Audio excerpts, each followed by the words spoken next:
नमस्कार दोस्तों, मैं हूं अविनाश सिंह और आज लेके आया हूं आप सबके भारी डिमांड पर सिलेंडर, जिसको बेलन कहते हैं हिंदी में। ये दोस्तों देखा होगा आपने, लगभग हर शिफ्ट में इसके सवाल पूछ रहे हैं। तो आज के बाद आपको इससे संबंधित कोई सवाल एग्जाम में मिलेगा तो आप बहुत आसानी से कर लोगे, पक्का गारंटी बता रहा हूँ। इसके पहले मैं घन, घनाभ, बहुभुज, सर्कल, मतलब काफ़ी क्लासेस जो किया हूँ सब प्लेलिस्ट में है, जिसका लिंक डिस्क्रिप्शन में दिया हुआ है, उसको देख लेना आप। और जो ना मिले उसको पूछना, क्योंकि बहुत सारे सवाल वही पूछते हो आप जो मैं बता चुका हूँ। एक बार जरूर प्लेलिस्ट चेक करना और पढ़ना, ठीक है, और सारा क्लियर हो जाएगा आपका। बेलन का सवाल लगाने से पहले आपका कॉन्सेप्ट जरूरी है। बेलन दोस्तों होता क्या है, जैसे कोई वायर हो, कोई तार होता है, कोई रॉड होता है, कोई पाइप होती है, सब गोला गोला जितनी भी गोली चीज़ें बड़ी सी होती हैं सब एक बेलन के प्रकार होते हैं। जैसे ये बेलन बना है ना, और ये क्या है, ये एक सर्कल है। सर्कल क्यों किया मैंने, क्योंकि सर्कल के बेस पे ही बेलन बनता है भाई। कोई बेलन हो, नीचे सर्कल होगा, उसके ऊपर सर्कल होगा, है ना। तो सर्कल के आधार पे सारा खेल हो जाता है। सर्कल में आपको पढ़ा भी चुका हूँ।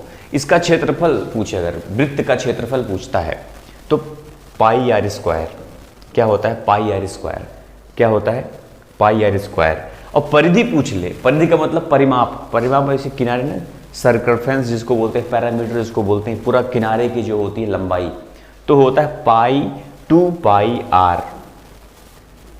क्या होता है, 2 पाई आर, बड़ा सिंपल सा है। और आर क्या होता है भैया, आर इसकी इधर जो बनी गई दूरी यहां से यहां तक, ये आर है। ये क्या है, आर है। और यहां से यहां तक जो बनी दूरी है ये क्या है, ये डी है। इसको डायमीटर भी कहते हैं, मतलब कि व्यास। समझ गए बात। सेम वैसे यहां से यहां तक आर होगा ये, क्योंकि वृत्त नीचे होता है ना, ये तो दिखने में ऐसा लग रहा है वृत्त है, और पूरा डी होता है व्यास। अब इसका आयतन कैसे निकालोगे, देखो इसका जो क्षेत्रफल है ना, इसी में इसका जो क्षेत्रफल निकालते हैं उसी में ऊंचाई से गुणा कर दो बस। ये ऊंचाई होती है इसकी भाई, यहाँ से लेके यहाँ तक क्या है, h है ऊंचाई। तो बस कुछ नहीं करना, pi r square h, pi r square h से गुणा कर दो बस। उसी के क्षेत्रफल में जो वृत्त का क्षेत्र, उसी में h से ऊंचाई से गुणा कर दो, काम खत्म। वक्र पृष्ठ जिसको कर्व सरफेस बोलते हैं, मतलब कि नीचे ऊपर से मतलब नहीं, इसमें सिर्फ ये जो एरिया दिखता है आपको चारों तरफ से, इसका क्षेत्रफल पूछे तो क्या करना है पता है, ये जो परिधि होती है 2 पाई आर, भाई ये परिधि है, किनारे इसी किनारे किनारे इसकी लंबाई ये जो होती है, इसी h से गुणा कर दो ऊंचाई से, बस उसका क्षेत्रफल आ जाए। अंदर से मतलब नहीं, इसमें सिर्फ किनारे किनारे से। तो ये क्या होता है, पूरा होता है भाई, अंदर पूरा। क्षेत्रफल का मतलब ये पूरा, और परिधि का मतलब सिर्फ इसकी लंबाई, है ना। तो 2 पाई आर एच हो जाएगा इसका, 2 पाई आर, ये जो परिधि होता है उसी में h से गुणा कर दो तो हो जाएगा 2 पाई आर एच। इसका वक्र पृष्ठ का क्षेत्रफल हो जाएगा। संपूर्ण पृष्ठ बोले तो ये जो निकाला आपने ये तो होगा ही, प्लस नीचे और ऊपर का भी क्षेत्रफल। तो नीचे एक क्षेत्रफल पाई आर स्क्वायर होता है, दूसरा पाई आर स्क्वायर, दोनों जुड़ जाएगा 2 पाई आर स्क्वायर। तो इसमें हो जाएगा नीचे वाला जो 2 पाई आर स्क्वायर तो होगा ही, प्लस ये जो आपने किनारा का निकाला था पूरा भाई पूछ रहा है, ये भी हो जाएगा 2 पाई आर एच, दोनों को जुड़ जाता है बस। बाकी कुछ नहीं, आप चाहोगे 2 पाई आर कॉमन ले सकते हो, लेकिन कॉमन लोगे तो भूल भी, कन्फ्यूजन होगा। मैंने आपको समझा दिया, इससे आप सारा खेल कर लोगे, बस इतना ही है इसमें, यही सारा सवाल आपका लग जाएगा। देखो 21 सेंटीमीटर त्रिज्या और 90 सेंटीमीटर लंबाई वाली एक धातु की पाइप के वाह्य वक्र पृष्ठ का क्षेत्रफल, मतलब समझे ना, यही वक्र पृष्ठ का क्षेत्रफल पूछ रहा, नीचे का नहीं सिर्फ ऊपर का, 2 पाई आर एच। बस आपको कुछ नहीं करना, यहाँ पे लिख दो 2 पाई आर एच और इसी पर रख दो सारी वैल्यू। 2 गुणे 22/7 गुणे आर क्या दिया है 21 सेंटीमीटर, 21 लिख दो, गुणे एच दिया है 90। भाई लंबाई मतलब 90 सेंटीमीटर ऊंचाई हो गई इसकी। 7 तियाँ 21 कट गया, ये 20 तियाँ 66 और 22 दूना 44। तो देखो 20 तियाँ 66 दूना कितना होता है, 6 दूना 12 120, 132। 132 गुणे 90, 9 दूना 18, 9 तियाँ 27, 1 28, 9 1 कम 9 2 11, 11,880 डी नंबर पे लिखा, यही आपका उत्तर हो जाएगा। ठीक है, अब फटाफट सारे सवाल आपके हो जाएंगे। एक बेलनाकार टैंक की क्षमता, जब क्षमता बोले ना समझ लेना कि उसका आयतन ही है। आयतन का फॉर्मूला क्या मैंने बताया, पाई आर स्क्वायर एच बराबर दिया है 3080। यदि इसके आधार की त्रिज्या 7 मीटर है तो टैंक की गहराई, ऊंचाई पूछ रहा है बस, ये 7 है। देखो 22/7 गुणे 7 गुणे 7, आर क्या दिया है 7 मीटर दिया है त्रिज्या, गुणे एच पूछ रहा है गहराई मतलब एच 3080। बस कुछ नहीं करना, 7 से 7 मान लो कट ही जाएगा, 22 गुणे 7 नीचे लिख दो, 22 गुणे 7 क्योंकि ऊपर से नीचे चला आएगा, बस खत्म। अब आपका सिर्फ एच बराबर जो आएगा वही उत्तर हो जाएगा। तो क्या 7 से कटेगा, तो 7 3 21 7 चौक 28 कट जाएगा, 7 चौक 28 7 चौक 28 440, 22 दूना 44, 20 आ गया आपका, 20 आ गया आपका उत्तर। गहराई आपकी कितनी हो जाएगी 20 मीटर, सिंपल सी बात है। 42 सेंटीमीटर व्यास की ठोस धातु के गोले, अच्छा गोले वाला प्रश्न आ गया। गोला का जो आयतन होता है दोस्तों वो होता है 4/3 पाई आर क्यूब। याद रखना गोला और वृत्त में डिफरेंस होता है, वृत्त का कोई आयतन होता ही नहीं, वृत्त मतलब एक सरफेस ऐसे होता है बस, और गोला मतलब बॉल, फुटबॉल, ये सब क्या है गोला है, अंदर भी जगह होता है उसके। तो याद रखना एक गोले को कह रहा है ठोस गोला है मतलब भरतू गोला है, भरा हुआ अंदर, मान लो लोहे 1 किलो लोहे का गोला है, अब उसको पिघला के तार बना दिया गया, तार मतलब बेलन बन गया। याद रखना दोस्तों इसको बड़ा आर लिख, क्योंकि दोनों में होगा, ये r⁻3 बराबर बेलन बना दिया गया, एक तार बना दिया, कह रहा है एक तार बनाया गया जिसका व्यास दिया है। अच्छा याद रखना एक बात, इसका हो जाएगा πr²h। पूछ रहा है कि तार की लंबाई मतलब h पूछ रहा है। जैसे मान लो 1 किलो गोला है, उसको पिघला के तार बनाया गया, दोनों का आयतन बराबर होगा, ध्यान रखना। हाँ फार्मूला अलग अलग है लेकिन होगा बराबर। अब इसी की जगह पे आपको बस पुटअप कर देना है वैल्यू। अच्छा 4/3 आप लिखोगे, पाई ऐसे रहना तो क्योंकि पाई इसमें भी है, मन करे पाई अभी से ही काट दो, लो हमने काट दिया। अब बताओ कोई फर्क पड़ा, नहीं पड़ा, पाई पहले ही काट दिया। अब पाई के अलावा जो वैल्यू है आर की वैल्यू रखनी है, बस हमें रख दो। 4/3 तो लिखेंगे गुणे आर की पावर 3। अच्छा ये 42 सेंटीमीटर व्यास दिया है दोस्तों, तो व्यास का आधा होता है आर त्रिज्या, तो 21 गुणे 21 हो जाएगा 3 बार। बोलो इतना समझ में आ रहा है कि नहीं, एकदम कोई डाउट, नो डाउट। अब ये आर है यार अलग अलग है भाई, इसलिए बड़ा कर दिया, इसको छोटा कर दिया। इसका आर 7 mm व्यास दिया है, देखो डी बराबर दिया है 7 mm।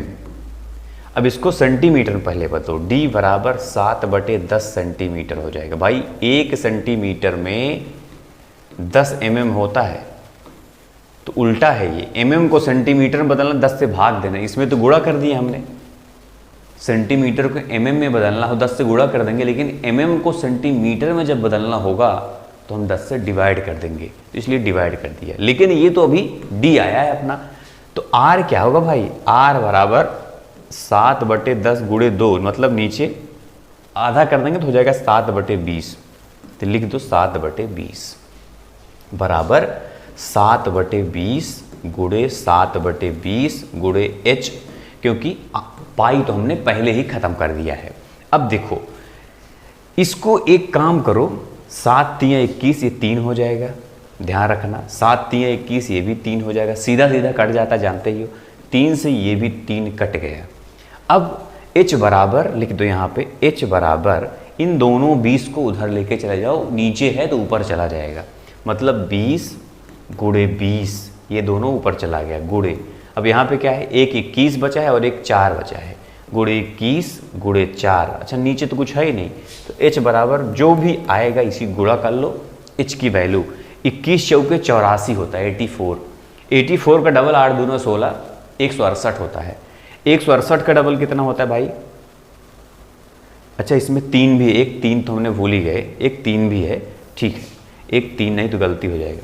देखो 21 चौके 84, 84 दूना होता है 168, 168 मतलब 1680, तो 1680 का डबल कितना होता है, 168 का डबल पहले निकाल लेते हैं, 2 8 16, 2 छंग 12 1 13 और 2 1 कम 2 1 3, इतना आ गया 33600 गुणे 3 बचा है बस, तो 3 छंग 18, 1 बचा, 3 3 9 1 10, 3 3 9 1 10 हो गया, 00 1008 00 बराबर h, लेकिन ये सेंटीमीटर में आया है, तो सेंटीमीटर में, इसको मीटर में जब बदलोगे तो 2 कट जाएगा भाई, 100 से भाग दे दोगे, सेंटीमीटर को अगर मीटर में बदलोगे तो ये 1008 मीटर आपका आंसर आ जाएगा।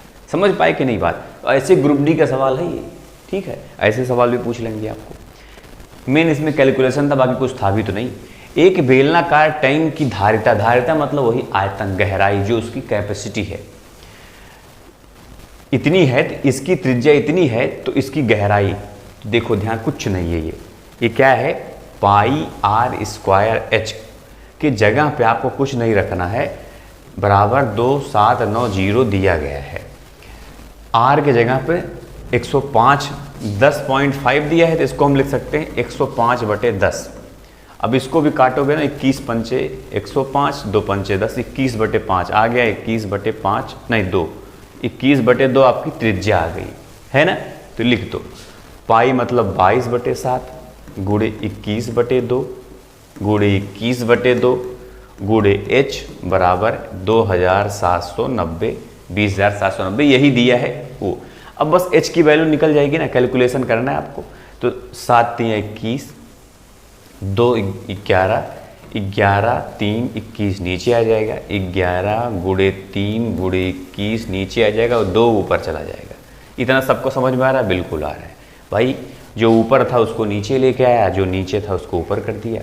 अब हमको बस ये h की वैल्यू निकल जाएगी, इसको जब फाइनली हम सॉल्व करेंगे। तो कैसे करेंगे भैया?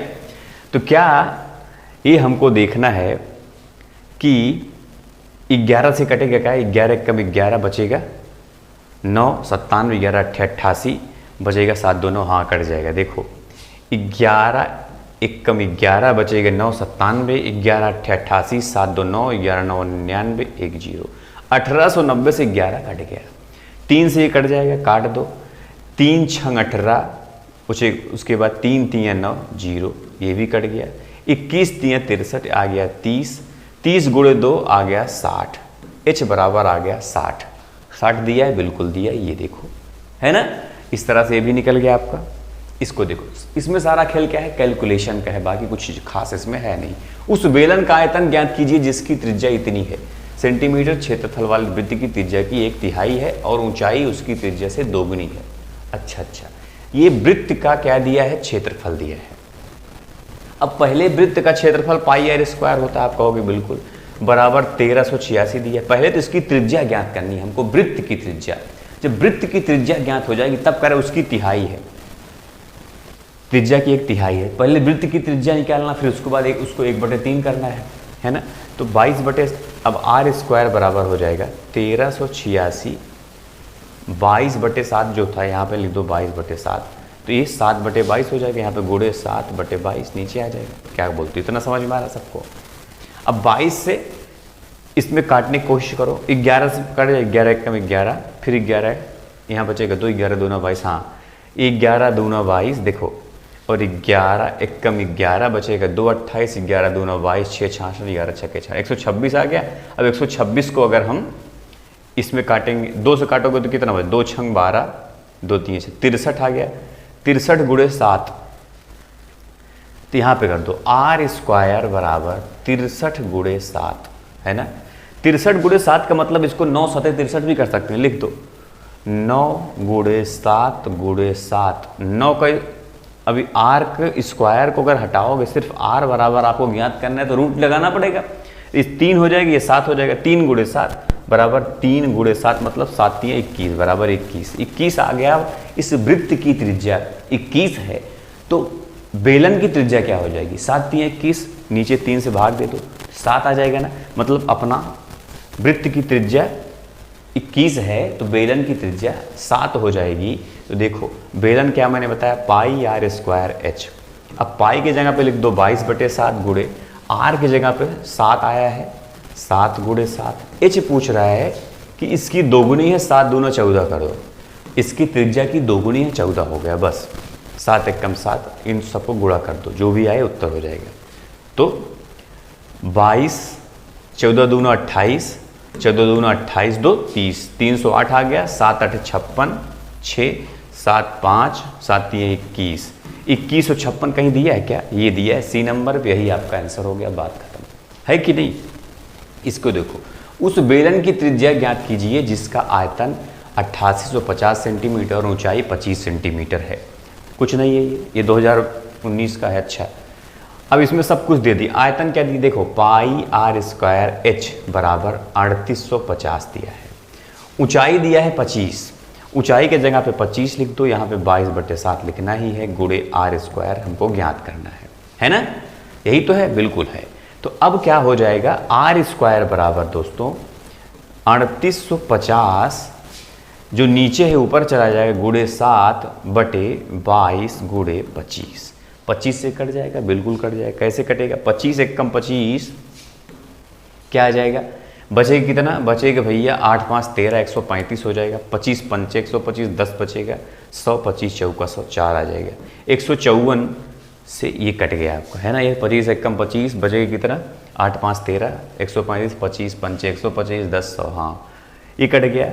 तो क्या 22 से 154 कट जाएगा क्या, 22 से 154 कट जाएगा। 11 से कटे 11, हाँ 11 एकम 11 और 11 चौके 44, 11 दूना 22, 2 7 7 7 49, 49 आ गया यार ये। तो आर स्क्वायर बराबर 49, तो आर बराबर 7 है ना?